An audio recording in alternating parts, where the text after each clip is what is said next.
Makabili ng bahay, matatandaang yan po ang isa sa mga kahulugan ng Canadian Dream. Sa huling immigration poll na isinagawa ng Omninews noong isang taon, di biro ang presyo ng mga bahay ngayon sa Canada, lalo na sa mga malalaking syudad sa bansa. Pero ang katuparan nito para sa isang Pinoy nanny, dumating sa di inaasahang pagkakataon. Narito ang report. Hindi namin kayo mababayaran. Sabi nila, "Oh, don't worry, Rebecca. It's for you."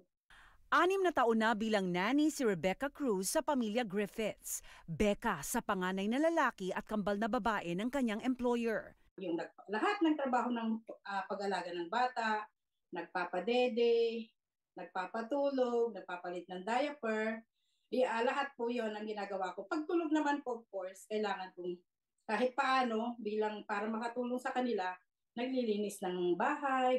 Pumasok noon bilang live-in caregiver, dumaan sa iba't ibang employer hanggang mapunta sa pamilya Griffiths. Ay, simula pa po nung pumasok ako talagang very busy na po si Joanna. Bagong panganak siya dun sa panganay, araw-araw po kaming kasama pumupunta sa opisina niya. So nakikita ko na po yung mga empleyado niya na ang dami-dami doon. Talagang tiwalang-tiwala sila sa akin sa pag-aalaga ng mga anak nila. Kahit po sa school, sinasabi ng mga teacher na they're so attached to you, ganyan-ganyan. Sinasabihan ako na pag nasaktan daw sila, "Oh, I want my Becca, I want my Becca," ganyan daw sila. Talagang akong nagpapatulog dun sa kambal ngayon. Katabi ko silang matulog, ayaw nila akong palisin. Hindi ako nakakaalis ng bahay hanggang hindi sila nakakatulog. I'm a female business owner that has 3 young kids, and I was building a company while raising a family and navigating COVID and all of those different things. And the truth is that I could not have done it without Rebecca's support. Si Joanna Griffiths ang nasa likod ng Canadian brand na NYX, isang women's underwear company. 2012 nang simulan niya ito.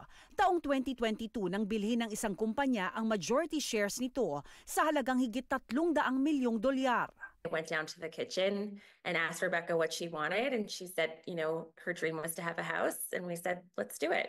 And I just remember looking at Rebecca and saying to her, none of this would have been possible without you.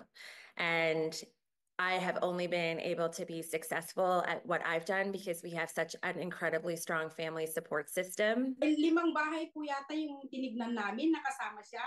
Minsan nga po nahihiya kami ng asawa ko. Siya pa yung magdadrive sa amin. Sabi ko kasi sa kanila, okay lang kahit na malayo na yung bilhin mo, at least may bahay kami. Sabi ko, no, sabi ng ganyan ni Joe, dapat malapit ka sa amin.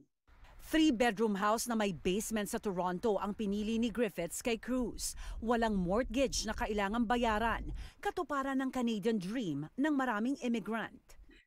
Pwede na po akong mag-retire na hindi ko iniisip yung kung may babayaran pa ako, kung saan ako pupulutin. Kasi po lahat ng nag-abroad is ang hirap po ng walang bahay, walang ipon. I'm a business owner, I'm a boss. I know that a lot of professions come with pensions and there's a retirement plan that's in place. And the reality is when you're a nanny, you often don't have that. And so the way that I looked at it as well was in giving them a house, I also was giving them a path to retire. You know what I mean? Sorry, I'm crying. I always cry. And I do think it's inappropriate. I think if I'm asking Rebecca to spend so much time with me and my family and we have so much, how can you not share that? Walang inasahang kapalitang serbisyo ng isang marangal na trabaho na kung iisipin ay dahilan kung bakit nagtatagumpay ang maraming pamilya. It brings me so much joy to see them happy. And from what I see, that house has also become a bit of a heart for their community as well. They host a lot, they're bringing people over, and I just think that that's incredible. I will stay loyal to them. I will love their kids more. Hanggang gusto nila ako, I will stay with them.